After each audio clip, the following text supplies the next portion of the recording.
ಕರಿ 11 ತಿಂಗಳು ಕರ್ನಾಟಕದ ಕಾನೂನು ಸುವ್ಯವಸ್ಥೆ ಹದಗೆಟ್ಟಿನವು ತೋಜದು ಬರೊಂದುಂಡು.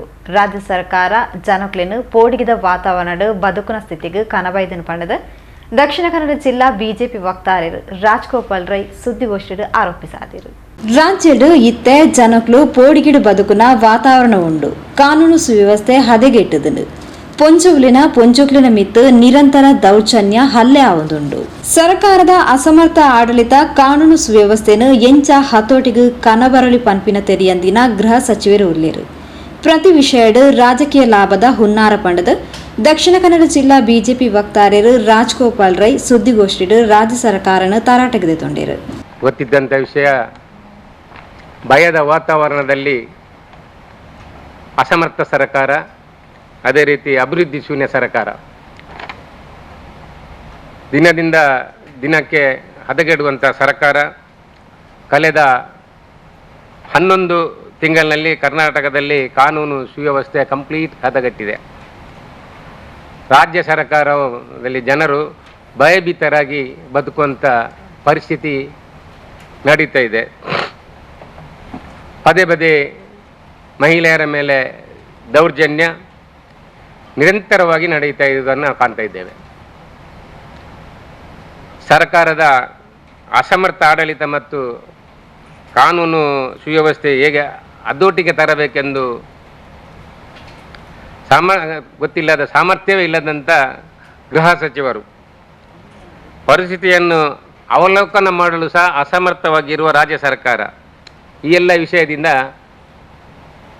ನಮ್ಮ ಕಾನೂನು ಸುವ್ಯವಸ್ಥೆ ಕಂಪ್ಲೀಟ್ ಹದಗೆಟ್ಟಿದೆ. ಇಂದಿನ ಸರ್ಕಾರ ಪ್ರತಿಯೊಂದು ವಿಷಯದಲ್ಲಿಯೂ ಜನರಿಗೆ ಲಾಭದ, ಅದೇ ರೀತಿ ಕರ್ನಾಟಕ ರಾಜ್ಯದ ಒಂದು ಹೆಸರುವಾಸಿಯಾದ ಸರ್ಕಾರ ಹಿಂದೆ ನಮ್ಮೊಟ್ಟಿಗೆ ಇತ್ತು. ನಮ್ಗೆ ಗೊತ್ತಿರ್ಬೋದು, ಬೊಮ್ಮಾಯಿಯವರು ಭಾರಿ ಒಂದು ಒಳ್ಳೆಯ ಸಮಾಧಾನ ರೀತಿಯ ಮುಖ್ಯಮಂತ್ರಿಯಾಗಿದ್ದರು. ಈಗ ನೋಡುವಾಗ ಸಿದ್ದರಾಮಯ್ಯರ ಸರ್ಕಾರ ಗುಂಡಾ ರಾಜ್ಯದಂತೆ ಆಗಿದೆ, ಎಲ್ಲರಿಗೂ ಗೊತ್ತಿರುವಂಥ ವಿಷಯ. ಅದು ಒಂದು ಅಂಕಿಅಂಶ ಲೆಕ್ಕ ತೆಗೆದಿದ್ದಾರೆ. ಇದು ಸಿಟಿ ಕ್ರೈಮ್ ಬ್ಯೂರೋ ಮತ್ತು ನ್ಯಾಷನಲ್ ಕ್ರೈಮ್ ಬ್ಯೂರೋ ಪ್ರಕಾರ ಸಿದ್ದರಾಮಯ್ಯರ ಸರ್ಕಾರದಲ್ಲಿ 60% ಕ್ರಿಮಿನಲ್ ಚಟುವಟಿಕೆಗಳು ಜಾಸ್ತಿಯಾಗಿ ಕಂಡು ಬಂದಿದೆ. ಅದರಲ್ಲಿ ಸಹ ವಿಶೇಷವಾಗಿ ಮಹಿಳೆಯರ ಮೇಲೆ ಅಮಾನುಷ ಕೃತ್ಯಗಳು ನಡೀತಾ ಇದೆ.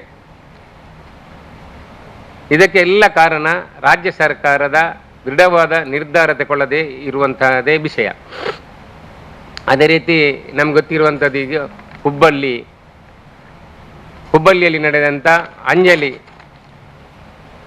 ಅಂಬಿಗೇರ್, ಅಂದರೆ ಹುಬ್ಬಳ್ಳಿಯ ಮೀರಾಬುಜುವನಿಯಲ್ಲಿ ನಡೆದಂಥ ಅಂಜಲಿಯವರ ಆ ಒಂದು ಹತ್ಯೆ ನಿಜವಾಗಿಯೂ ಒಂದು ಕಾನೂನಿನ ವ್ಯವಸ್ಥೆಯಲ್ಲಿ ನಮಗೆ ಭಾರಿ ಹೀನೆಯ ಸ್ಥಿತಿಯಲ್ಲಿ ಕಾಣುವಂಥ ವಿಷಯ. ಯಾಕೆಂತ ಹೇಳಿದರೆ, ಅವ ಗಿರೀಶ್ ಆಟೋ ಚಾಲಕ ಪ್ರೀತಿ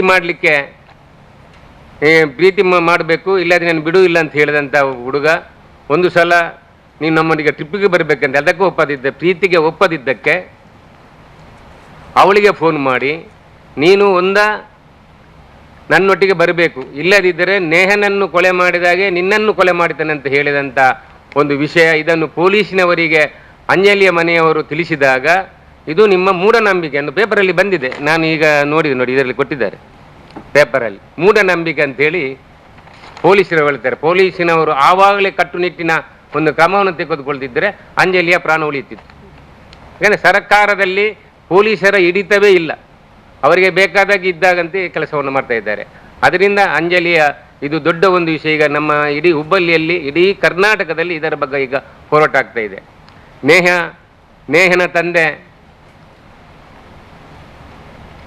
ತಂದೆ ಸಹ ಹೇಳ್ತಾ ಇದ್ದಾರೆ, ನೇಹನ ಯಾವ ರೀತಿ ಹತ್ಯೆ ಮಾಡಿದನ ನೊಂದ ಇವರಿಗೆ ಒಮ್ಮೆ ಬಂದು ಸಿದ್ದರಾಮಯ್ಯವರು ಮಾತಾಡಿ ಹೋಗಿದ್ದಾರೆ. ಆನಂತರ ಅವರದು ಯಾವುದೇ ರೀತಿಯ ಸ್ಪಂದನೆ ಇಲ್ಲ. ನಮ್ಮ ರಾಜ್ಯದ ಗೃಹ ಮಂತ್ರಿಗಳು ಒಮ್ಮೆನೂ ಅಲ್ಲಿ ಅವರಿಗೆ ಸಂದರ್ಶನ ಕೊಡಲಿಲ್ಲ, ಒಂದು ಕಾಗದಲ್ಲಿ ಒಂದು ಫೋನು ಸಹ ಮಾಡಲಿಲ್ಲ. ಅದು ಬಿಟ್ಟು ಈ ಸರ್ಕಾರ ಈ ವಿಷಯವನ್ನು ಮುಚ್ಚಿ ಹಾಕಿ ನೋಡಲಿಕ್ಕಿದೆ ಅಂತೇಳಿ ಅವರು ಹಿರೇಮಠನೇ ಹೇಳ್ತಾ ಇದ್ದಾರೆ. ಅಂಥ ಒಂದು, ಅದು ಸಹ ಕಾಂಗ್ರೆಸ್ಸಿನ ಕಾರ್ಪೊರೇಟರ್ ಆಗಿದ್ದವರು, ಅಂಥ ಒಂದು ಹೀನ ಸ್ಥಿತಿಯಲ್ಲಿ ಈ ನಮ್ಮ ರಾಜ್ಯ ಸರ್ಕಾರ ಇದೆ. ಬಿಜೆಪಿ ಜಿಲ್ಲಾ ಉಪಾಧ್ಯಕ್ಷರು ಪೂಜಾ ಪೈ, ಜಿಲ್ಲಾ ಕೋಶಾಧಿಕಾರಿ ಸಂಜಯ್ ಪ್ರಭು, ಜಿಲ್ಲಾ ವಕ್ತಾರರು ಅರುಣ್ ಶೇಟ್ ಸುದ್ದಿಗೋಷ್ಠಿ ಒಳಗೆ ಇದ್ದರು.